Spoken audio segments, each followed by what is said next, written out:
Hello friends, this is Gaurav Lat big bull coach. So जारी रखते हैं हमारा डेली सीरीज़ आज क्या हुआ और आगे क्या होगा। आज के लिए यानी 4 फरवरी 2026 के लिए, that is the 4th of February 2026 Wednesday. So आज क्या हुआ, आज बाज़ार जो है वो हल्का सा बढ़ के बंद हुआ। अगर निफ्टी की बात करें तो वो 48 पॉइंट्स बढ़कर 25,776 पर बंद हुआ। That is it was up 48 points, closing at 25,776। और वही बैंक निफ्टी की बात करें तो वो 197 पॉइंट्स बढ़कर 60,238 पर बंद हुआ। That is it was up 197 points, closing at 60,238। तो निफ्टी जो है वो आज खुला तो इससे थोड़ा घट के था, लगभग 50 पॉइंट्स गिर के खुला। एंड वो एक्सपेक्टेड था क्योंकि कल अमेरिकन मार्केट्स में आईटी फर्म्स की धुलाई हो गई, और ख़ास करके जो दो major listed Indian IT firms है, जो इन्फोसिस और विप्रो, वो दोनों नैस्डैक में लिस्टेड है, तो दोनों की वहाँ पे धुलाई हो गई। इन्फोसिस 5% से ज़्यादा नीचे था, और वही सेम कुछ हद तक विप्रो की भी वही असर था। सो बेसिकली ऐसा क्यों हुआ? ऐसा इसलिए हुआ क्योंकि अब एक नया कीड़ा आ गया है, या आईटी कंपनियों को काटने के लिए एक नया बिच्छू आ गया है। इस बिच्छू का मैं नाम बता दूं, वो है एंथ्रोपिक एआई। एंथ्रोपिक एआई नामक बिच्छू ने आईटी कंपनीज को फिर से डंक मार दिया है। तो बेसिकली अब ये एंथ्रोपिक एआई क्या कर सकता है, ये एक नया वर्क प्लेस सूट है। जैसे आप जानते होंगे ऑफिस सूट होता है ना, माइक्रोसॉफ्ट ऑफिस सूट, जो आपको कई तरह के काम करने के लिए माने आपको, जैसे वर्ड है, power point, documents and all, वो सब काम करने में आपको एनेबल करता है। It helps you make it easy also. वैसा ही अब ये एआई टूल है। तो बेसिकली आपको जो कोडिंग का काम चाहिए रहता है, जो बीएफएसआई सेक्टर यानी बैंकिंग, फाइनेंशियल सर्विसेज, इंश्योरेंस, उसके अलावा हेल्थ, तो जितने भी सेक्टर्स में सब बेसिकली जो सॉफ्टवेयर मैनेजमेंट के लिए टाइम टू टाइम कोडिंग करना पड़ता है, कोडिंग को ट्वीट करना पड़ता है, ट्वीक करना पड़ता है, और चेंजेस करते रहने पड़ते हैं। बेसिकली वो सब काम धीरे धीरे अब एआई ही कर देगा। तो उससे क्या होगा कि जो बेस लेवल स्किल्स वाले जो रिक्वायरमेंट्स होते हैं आईटी फर्म्स के, वो और कम हो जाएंगे। और बेसिकली फिर क्या होगा, जितने भी जो बैंकिंग, फाइनेंशियल सर्विसेज, हेल्थ, ये सब के जो जाइंट्स है, वो खुद ही एआई बॉट्स को लगा के, और जो आईटी बिजनेसेस से बड़े बड़े जो कोडिंग एक्सपर्ट्स हैं उनको हायर करके खुद ही काम करा लेंगे कल को।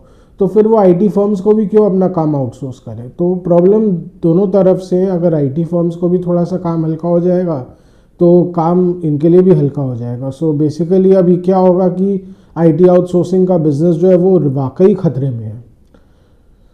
वन ऑफ द रीजंस था कि जो एकदम से गिर गए, और उसके साथ साथ यहाँ पे भी जितने भी वो होना ही था, तो खुलते के साथ आईटी पैक जो था वो नीचे था। और जो अगर निफ्टी आईटी की बात करें तो वो 5% से ज़्यादा गिर के बंद हुआ फाइनली लास्ट में। तो लग रहा था क्या पता नीचे से लेवा लिया जाए, पर ऐसा कुछ आया नहीं। टीसीएस का स्टॉक जो है वो वापस 3,000 रुपये के नीचे चला गया। इन्फोसिस का स्टॉक भी 7% नीचे 8% तक टूट चुका था, वो भी 1,500 के लेवल्स पर वापस आ गया। वहाँ पे भी प्रेशर जारी है। HCL टेक का स्टॉक इतना ज़्यादा नहीं पिटा, वो 5% से कम ही पिटा। क्योंकि देखिए HCL stock is one of the stock which stands out, क्योंकि वो अब हार्डवेयर क्षेत्र में भी ये कंपनी अपने पाँव पसार रही है।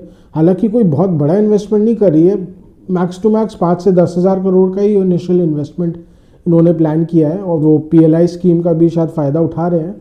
तो पर I think it's long way ahead. और भी बाकी जितने भी, अब टाटा ग्रुप की बात करें तो TCS तो उनके लिए कैश का हुआ है। तो ऑलरेडी वो TCS का जितना भी डिविडेंड है वो बाकी कंपनियों में रीडायरेक्ट कर दे रहे हैं, और बाकी जो हार्डवेयर क्षेत्र में अपना इन्वेस्टमेंट कर रहे हैं, तो उससे TCS को तो डायरेक्टली कोई फ़ायदा नहीं होगा। तो एक्सेप्ट फॉर HCL टेक, बाकी जितने भी कंपनीज हैं सभी खतरे में हैं। TCS हो, चाहे इन्फोसिस हो, विप्रो भी हो। विप्रो का हालांकि कंज्यूमर इलेक्ट्रिक डिवीजन है, और भी उनके डाइवर्सिफाइड पोर्टफोलियो, पर देखिए 90% से ज़्यादा कमाई उनकी आज भी आउटसोर्सिंग से ही आती है, आईटी आउटसोर्सिंग से। तो वो खतरे में है तो कंपनी खतरे में है, ख़त्म। तो सीधी सी बात है कि ये सब का के लिए खतरा तो बना रहेगा। और एक और प्रॉब्लम ये है कि these are very asset light companies. तो अगर आप इनका बुक वैल्यू देखेंगे तो ज़्यादा कुछ देखेगा भी नहीं, बिकॉज ये सब बेसिकली इनका जो एसेट है वो लोगों का इंटेलेक्चुअल प्रॉपर्टी, माने इंटेलेक्ट है, not even have much intellectual property also, लोगों का इंटेलेक्ट ही इनका प्रॉपर्टी है। सो अब बेसिकली धीरे धीरे जब काम ही ख़त्म हो जाएगा तो फिर क्या तो इंटेलेक्ट रहेगा, क्या तो एसेट्स रहेंगे। एसेट्स तो क्या बिल्डिंग्स है बस। तो इन्फोसिस के अगर मैक्सिमम अगर 5 लाख करोड़ का मार्केट कैप है तो हार्ड एसेट्स ज़्यादा से ज़्यादा आप अगर सब मिला ले मैक्स टू मैक्स 50,000 करोड़ रुपए होगा। तो कल के अगर इनका धंधा आधा हो गया, कमाई आधी हो जाएगी, तो वैसे भी ज़्यादा कुछ काम नहीं आएगा। तो स्टॉक का री रेटिंग क्या डाउन रेटिंग होते ही रहेगा। और जैसा कि फियर है कि अब जैसे जैसे आगे चल के इनके अर्निंग्स इफेक्ट होंगे तो फिर धीरे धीरे दिखने लग जाएगा और हो सकता है नए सिरे से स्टॉक्स की पिटाई आगे भी जारी रहे। I will not be surprise कल को TCS जैसा स्टॉक 2,500 रुपये बिक जाए आने वाले दिनों में। ऐसे 2850 के आसपास से तो घूमा था अभी कुछ महीने 2 महीने पहले ही, पर मुझे नहीं लग रहा अब ये बार बार जो झटका लगते रहता है इनको तो टिक पाएंगे। तो I will not be surprise 2,500 और कल को 2,000 या 2,200 के लेवल्स तक भी कर जाए, बिकॉज स्टॉक्स में धंधे के अलावा तो कुछ है ही नहीं ना, हार्ड एसेट्स कुछ है ही नहीं ना, तो वो कुछ बड़ा R&D में कुछ खर्चा कर रहे हैं Indian IT sectors. Tata group की बात करें तो जितने भी अपने हार्डवेयर ये सब के रिलेटेड अपने इन्वेस्टमेंट्स थे आइडियली तो उनको फिर TCS में करना चाहिए था कि TCS के जो माइनॉरिटी शेयर होल्डर्स हैं उनको फ़ायदा मिले, पर वो भी नहीं हो रहा है। सो कहीं ना कहीं ये कॉन्फ्लिक्ट ऑफ इंटरेस्ट भी है जिसके कारण आज इफेक्ट हो रहा है। और पर क्या कर सकते हैं, तो अल्टीमेटली नुकसान देखिए TCS के केस में तो माइनॉरिटी शेयर होल्डर्स को हो रहा है और बाकी जो मेजर जाइंट्स हैं उनके केस में भी सेम है। Minority shareholders tend to lose more, उनकी ज़्यादा पिटाई हो रही है। हाँ, ये बात अलग है कि डिविडेंड खा के तो आपको काफ़ी फ़ायदा हो गया होगा, पर क्या फ़ायदा है जब धंधा ही नहीं बचेगा। सो IT सेक्टर का तो देखिए हशर आगे चल के भी ख़राब ही लग रहा है। और बैक टू मेन मार्केट तो वो रिबाउंड तो कर गया बिकॉज कहीं ना कहीं ओल्ड इकोनॉमी स्टॉक्स में ले वाली थी। रिलायंस इंडस्ट्रीज़ में आज भी गेंस देखे गए, फॉलोअप बाइंग था, भारती में गेंस थे, आज जोमेटो में बहुत अच्छा रिकवरी देखा गया।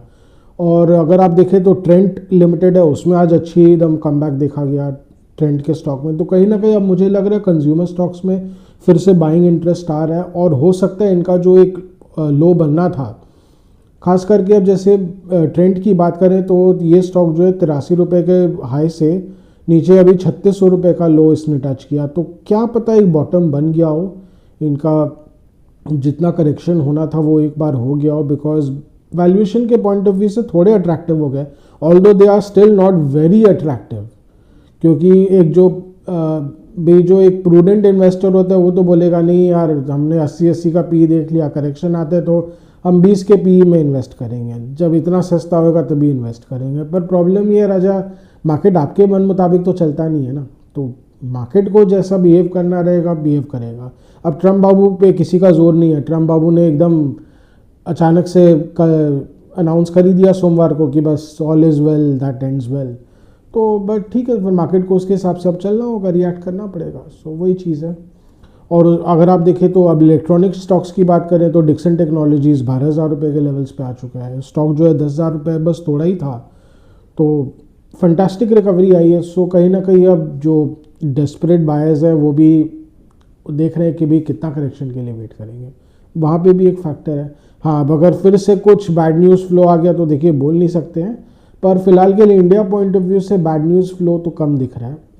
ईरान को लेके अगर कुछ मेजर क्लैशेस हो जाए तो देखिए अलग बात है, फिर मार्केट अकॉर्डिंगली अगेन रिएक्ट करना पड़ेगा। हालांकि रिपोर्ट्स हैं कि स्कर्मिशेस हो रहे हैं but still they are under control, but let's hope कि कहीं ना कहीं बात बन जाएगी, इशू रिजॉल्व हो जाएगा एमिकेबली।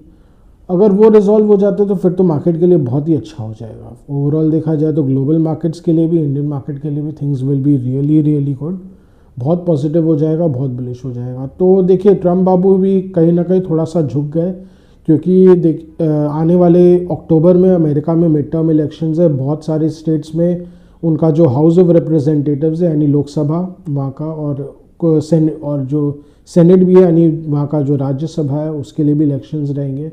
सो कहीं ना कहीं अब, और चूँकि न्यूयॉर्क में जो अभी रिसेंट इलेक्शंस हुए थे, जो म्यूनिसिपल इलेक्शंस हुए थे, उसमें रिपब्लिकन्स की एकदम धुलाई हो गई थी, बिकॉज काफ़ी बड़े पैमाने पे जो इंडियन वोटर्स थे उन्होंने एकदम ठेंगा दिखा दिया रिपब्लिकन पार्टी को कि तुमको वोट देके भी, पैसा देके भी हमको क्या मिला, घंटा मिला, तो कुछ नहीं चाहिए तुम्हारे से। तो बेसिकली अब कहीं ना कहीं हो सकता है कि वहाँ से भी उनको समझ में आया हो कि इनको एंटागोनाइज करके कोई फ़ायदा नहीं है, इनको ठीक ठाक ट्रीट करो, पैसा भी लो इनसे और फिर धीरे धीरे वोट भी मिलेगा। तो क्या पता वहाँ की तरफ से भी, और काफ़ी लॉबिंग भी की गई है। इनफैक्ट इंडिया की तरफ से लॉबिंग फर्म तो अमेरिका के लिए हायर किया ही गया था। और मैं बता दूँ, इंडिया की तरफ से वहाँ के जो इंडियन अमेरिकन कम्युनिटी, जो खास करके हिंदू अमेरिकन कम्युनिटी है, वहाँ की तरफ से एक मेजर फेस है आशा जडेजा मोतवानी, उन्होंने भी काफ़ी लॉबिंग किया है। और कुछ दिन पहले ही इनफैक्ट उनका जेडी वैंस के साथ एक फ़ोटो भी आया था, जो उन्होंने जाके मीटिंग भी किया था वहाँ के जो उपराष्ट्रपति हैं जेडी वैंस, तो that he is the US vice president. तो उनके साथ एक कुछ दिन पहले एक फ़ोटो भी आया था और मीटिंग हुआ था। तो क्या पता उससे धीरे धीरे बात बनी है, एंड वो बात बनी है तो things look really really bullish. मुझे जहाँ तक लग रहा है, अगर आईटी स्टॉक्स बहुत ज़्यादा यहाँ से नहीं गिरे तो निफ्टी के लिए थिंग्स आर लुकिंग गुड। पर अगर आईटी स्टॉक्स की और पिटाई होती है तो निफ्टी के लिए यहाँ से बढ़ना थोड़ा सा मुश्किल रहेगा, धीरे धीरे करके बढ़ेगा, बिकॉज वो एक लैगार्ड रहेगा ना। अब अगर आज देखें तो लगभग 150 पॉइंट से ज़्यादा, ऑलमोस्ट 200 पॉइंट्स तो आईटी सेक्टर ने निफ्टी का साफ कर दिया, नहीं तो निफ्टी 200 पॉइंट्स करीब बढ़ा हुआ होता लगभग। तो हो सकता है आज के आज ही हमें 26,000 के लेवल्स देखने को मिल गए होते because of follow up buying. तो अगर कल भी फॉलो अप बाइंग जारी रहता है तो मुझे लगता है निफ्टी 26,000 के लेवल्स आ जाने चाहिए। अगर नहीं आ पाता तो निफ्टी यहीं पे फ्लोट करते रहेगा, पर कंसोलिडेट करेगा because of underlying bullish sentiment. It is as simple as that. और चूँकि धीरे धीरे अब ईयर एंड भी आ रहे हैं, थोड़े बहुत फ्लोज भी आ सकते हैं डीआईएस के, जो बेसिकली टैक्स इंसेंटिव लेने वाले जो फ्लोज रहते हैं। पर धीरे धीरे ये लास्ट ईयर ही रहेगा बिकॉज अब ऑलरेडी बहुत सारे टैक्स पेयर्स है जो सैलरीड भी है, वो ऑलरेडी शिफ्ट कर चुके हैं टुवर्ड्स न्यू टैक्स रेजिम। तो धीरे धीरे ये this is the last financial year जहाँ कोई मेजर इफेक्ट रहेगा टैक्स इंसेंटिव का, नहीं तो उसके बाद धीरे धीरे FY27 से तो खिला ही ख़त्म है उसका। वहाँ से भी जो जनरल इन्वेस्टमेंट फ्लोज आएंगे वही आएंगे, तो वहाँ से कुछ एक्सपेक्टेड है। और एफआईएस की तरफ से भी बाइंग तो देखिए एक्सपेक्टेड है, कितना आ पाता है। हालांकि आज भी बाइंग आया होता, पर आज एकदम एफआई डीआई फ्लोज एकदम न्यूट्रल रहे हैं। One of the reason being क्योंकि कहीं ना कहीं आईटी स्टॉक्स में उन्होंने सेलिंग किया होगा, क्या पता बाकी सेक्टर्स में लिया होगा, तो उसी का चर्निंग इफेक्ट है। और मुझे लग रहा है अभी आगे भी और बाइंग बाकी है। Mid caps and small caps में भी आज हल्की फुल्की तेज़ी थी, इनफैक्ट दे परफॉर्म बेटर क्योंकि आईटी की मार उन पर कम पड़ी है। पर they should continue to do better. So जहाँ तक मिड कैप 100 की बात करें तो वो 60,000 के ऊपर चल जाना चाहिए क्योंकि मोमेंटम इतना अच्छा है। और सेम फॉर स्मॉल कैप 250 भी, जो ये भी आगे बढ़ते ही रहना चाहिए। ओवरऑल देखिए एक्सपोर्ट रिलेटेड जितने भी कंपनीज है they should continue to do well. अभी तो लगता है अभी भी कुछ ना कुछ गर्मी बचा है इनमें, इन शॉर्ट टर्म और मीडियम टू लॉन्ग टर्म में भी they should continue to do well because अब यूरोपियन यूनियन के साथ बात बन रही है, कनाडा से भी बात बन रही है, और कहीं ना कहीं अब आगे चल के भारत को एक रिलेटिव एडवांटेज मिल जाएगा क्योंकि one of the biggest competitors Pakistan और बांग्लादेश एकदम साइड बाय साइड खड़े थे। तो वहाँ से अब धीरे धीरे अब इंडिया को रिलेटिव एडवांटेज मिलेगा, तो Indian related exporters should continue to do well और हो सकता है अब आने वाले टाइम में पूरा इसका फ़ायदा उठाएंगे। और अब चूँकि अब मोदी जी का भी मन थोड़ा बदल गया, पहले तो उनकी भी बहुत उदारवादी नीति थी कि नहीं बांग्लादेश को एकदम पावर दो सस्ते में, और उनका फिर धीरे धीरे उनको रॉ मटेरियल भी सस्ते में दो, तो भी नहीं उनका भला होना चाहिए, उनका भला तो हमारा भी भला रहेगा।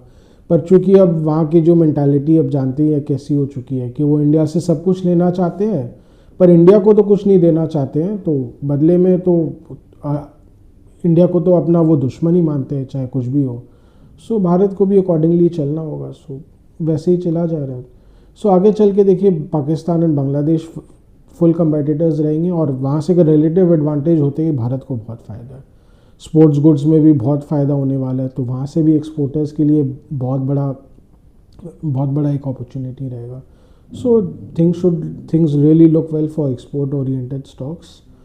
और बाकी आगे आने वाले दिनों में और भी कई सारे सेक्टर्स, अब जैसे रियल एस्टेट सेक्टर, वहाँ पे भी काफ़ी पिटाई हुई थी, पर कहीं ना कहीं वहाँ पे अभी उतनी पिटाई नहीं हुई है बिकॉज रियल एस्टेट स्टॉक्स भी काफ़ी स्मार्ट है। इनके जो कंपनीज है लाइक जो मैक्रोटेक डेवलपर्स हैं, इवन उसके अलावा ओबरॉय भी है, वो भी उनको समझ में आ रहा है कि अब रियल एस्टेट में तो बहुत काम हो गया, कहीं ना कहीं अब उनको भी डेटा सेंटर्स में बहुत बड़ी अपॉर्चुनिटी दिख रही है, अब उसमें भी वो काफ़ी इन्वेस्टमेंट्स कर रहे हैं। So these are the some of the stocks to watch out for in the long term. Short term में देखिए कुछ ना कुछ पेन रहेगा, रियल एस्टेट के लिए ओवरऑल देखा जाए तो अभी भी पेन है, पर लॉन्ग टर्म में ये सब कंपनीज एकदम आगे चल के इन्वेस्ट कर रहे हैं डेटा सेंटर बिजनेस में। डेटा सेंटर बिजनेस आगे चल के बहुत ल्यूक्रेटिव होगा, इसमें कोई दो राय नहीं है। आगे चल के अभी समय लगेगा उसमें, एटलीस्ट 2 से 3 साल का लैग तो रहेगा, पर वहाँ से भी धीरे धीरे इनको बहुत अच्छे अर्निंग्स आने वाले आगे आने वाले दोनों में वो सब है। सो कहीं ना कहीं things look good overall, banks भी अच्छा करने चाहिए, एंड उसके अलावा जैसा कि हमने कहा consumer and retail they should continue to do well, उसमें बहुत बड़ी अभी एक यू टर्न देखा गया है, और मुझे भी लग रहा है कि आने वाले दिनों में अभी इनमें और गेन्स देखे जा सकते हैं if market condition remains good. बाकी कोई कारण से मार्केट कंडीशन ख़राब हो जाएगा तो फिर से प्रेशर आएगा, पर चलते रहेगा, बट ओवरऑल अभी बुलिश सेंटिमेंट है तो एंजॉय। सो यही था आज का मोटा मोटी लेखा जोखा। तो अभी निफ्टी बुलिश ही लग रहा है, इसमें कोई दो राय नहीं है, बस एक आईटी का डंक आ गया आज, नहीं तो निफ्टी ओवरऑल बुलिश ही है, बैंक निफ्टी भी बुलिश ही लग रहा है। सो आज का डेली व्लॉग यहीं तक रखते हैं, आशा करें कि आपको हमारी डेली व्लॉग्स अच्छी लग रही हो। Do like share and subscribe to our channel, do hit the bell icon for regular update on our videos. अगर आपको कुछ स्टॉक स्पेसिफिक जानना हो या मार्केट के बारे में कुछ जानना हो तो please write in a comment section, we will get back to help you and guide you any way possible as much as possible. अगर आपको कुछ कुछ सजेशंस देना हो या फीडबैक देना हो तो please write in a comment section. Your suggestions, your feedback are valuable for us. So आज के लिए थैंक यू।